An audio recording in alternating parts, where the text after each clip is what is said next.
आशुतोष शशांक शेखर चंद्रमौली चिदंबरा कोटि कोटि प्रणाम शंभु कोटि नमन दिगंबरा। हर हर महादेव। ओम नमः शिवाय। आप सभी पर भगवान भोलेनाथ माँ पार्वती अपना आशीर्वाद सदैव ही बनाए रखें। आज की वीडियो में आप सुनेंगे श्रावण मास महात्म्य का 25वां अध्याय।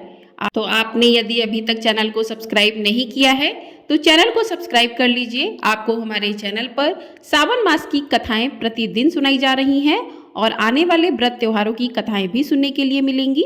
तो चैनल को ढेर सारा प्यार अपना जरूर दीजिएगा। तो आज की कथा में श्रावण अमावस्या को किए जाने वाले पिठौरी व्रत का वर्णन किया गया है। कथा प्रारंभ करने से पहले भगवान भोलेनाथ का ध्यान करते हैं, उसके बाद कथा को प्रारंभ करते हैं। ओम नमः शिवाय। श्री शिवाय नमस्तुभ्यम। भगवान शंकर बोले, हे मुनि श्रेष्ठ, अब मैं उत्तम पिठौरी व्रत का वर्णन करूंगा। सभी संपदाओं को प्रदान करने वाला यह व्रत श्रावण मास की अमावस्या को होता है। जो यह घर है वह सभी वस्तु मात्र का अधिष्ठान है, इसलिए इसे पीठ कहा गया है और पूजन में वस्तु मात्र के समूह को आर कहते हैं। अतः हे मुनीश्वर, इस व्रत का नाम इसलिए पिठौर है। अब मैं उसकी विधि कहूँगा, सावधान होकर सुनिए। दीवार को ताम्रवर्ण, कृष्णवर्ण अथवा श्वेतवर्ण धातु से पोतना चाहिए। अगर ताम्रवर्ण से पोता गया हो तो पीले रंग से, कृष्णवर्ण से पोता गया हो तो श्वेत रंग से और श्वेत वर्ण से पोता गया हो तो कृष्ण वर्ण से चित्र बनाना चाहिए, अथवा श्वेत पीत से, लाल से, काले या हरे वर्ण से चित्र बनाएं। मध्य में पार्वती सहित शिव की मूर्ति अथवा शिवलिंग को बनाकर विस्तीर्ण दीवार पर संसार की अनेक चीजों का चित्र बनाएं।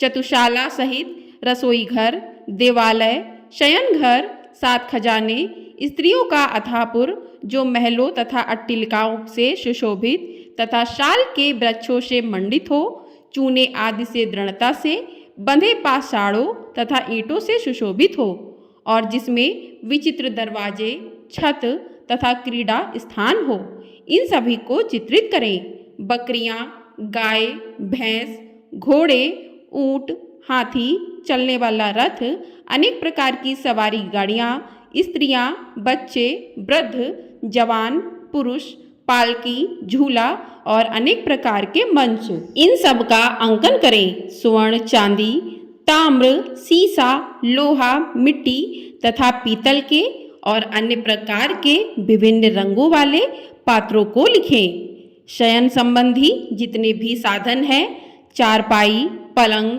बिस्तर, तकिया आदि, बिल्ली, मैना, अन्य और भी शुभ पक्षी, पुरुषों तथा स्त्रियों के अनेक प्रकार के आभूषण, बिछाने तथा ओढ़ने के जो वस्त्र हैं, यज्ञ के जितने भी पात्र होते हैं, मंथन के लिए 2 स्तंभ व 3 रस्सियाँ, दूध, मक्खन, दही, तकर, छाछ, घी, तेल, तिल, इन सभी को दीवार पर लिखें। गेहूँ, चावल, अरहर, जौ, मक्का, वार्तानल, चना, मसूर, कुलथी, मूंग, कांगनी, तिल, कोंदो, कादसी नामक अन्न, सांबा, चावल, उड़द, ये सभी धान्य वर्ग भी अंकित करें।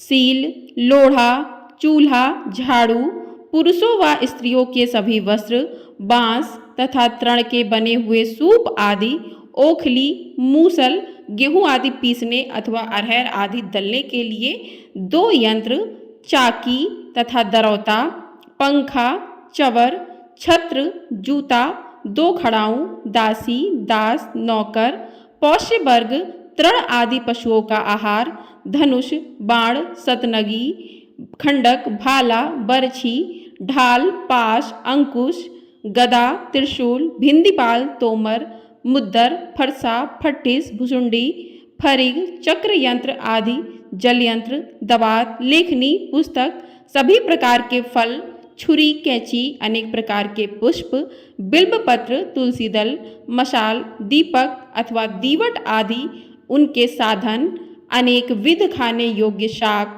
तथा पकवानों के जितने भी प्रकार हैं उन सभी को लिखना है। जो वस्तुएं यहाँ नहीं बताई गई हैं उस सबको भी दीवार पर लिखना है, क्योंकि यहाँ पर सभी कुछ लिखना संभव नहीं है, क्योंकि एक एक पदार्थ के सैकड़ों तथा हजारों भेद हैं और मैं कितना कह सका हूँ। 16 उपचारों से इन सभी का पूजन होना चाहिए। पूजन में अनेक प्रकार के गंध द्रव्य, पुष्प, धूप तथा चंदन अर्पित करें। ब्राह्मणों, बालकों तथा सौभाग्यवती स्त्रियों को भोजन कराएं। उसके बाद पार्वती सहित शिव से प्रार्थना करें, मेरा व्रत पूर्ण हो। हे सांबशिव, हे दयासागर, हे गिरीश, हे चंद्रशेखर, इस व्रत से प्रसन्न होकर आप हमारे मनोरथ पूर्ण करें।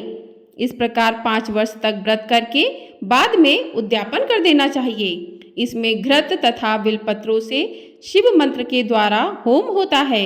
एक दिन अधिवासन करके सर्वप्रथम ग्रह होम करना चाहिए। आहुति की संख्या 1008 अथवा 108 होनी चाहिए।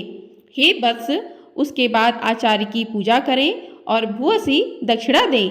इसके बाद व्यक्ति इष्ट बंधुजनों तथा कुटुंब के साथ स्वयं भोजन करे। ऐसा विधान किए जाने पर मनुष्य सभी कामनाओं को प्राप्त कर लेता है। इस लोक में जो जो वस्तुएं उसे परम अविष्ट होती हैं उन सभी को वह पा लेता है। हे वत्स, मैंने आपसे इस उत्तम पिठौरी व्रत का वर्णन कर दिया है। इस व्रत के समान सभी मनोरथों तथा समृद्धियों को प्रदान करने वाला और शिव जी की प्रसन्नता करने वाला ना कोई व्रत हुआ है ना तो होगा।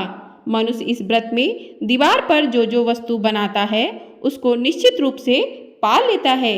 बोलिए भगवान शंकर की जय, बोलिए माँ पार्वती की जय। इस प्रकार श्री स्कंद पुराण के अंतर्गत ईश्वर सनत कुमार संवाद में श्रावण मास महात्म्य में अमावस्या में पिठौरी व्रत कथन नामक 25वां अध्याय पूर्ण हुआ। बोलिए हर हर महादेव, श्री शिवाय नमस्तुभ्यम।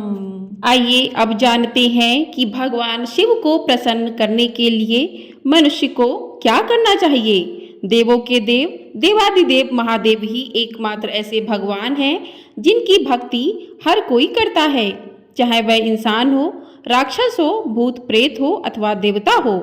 यहाँ तक कि पशु पक्षी, जलचर, नभचर, पाताल लोकवासी हो अथवा वैकुंठवासी हो, शिव की भक्ति हर जगह हुई है और जब तक दुनिया कायम है शिव की महिमा गाई जाती रहेगी।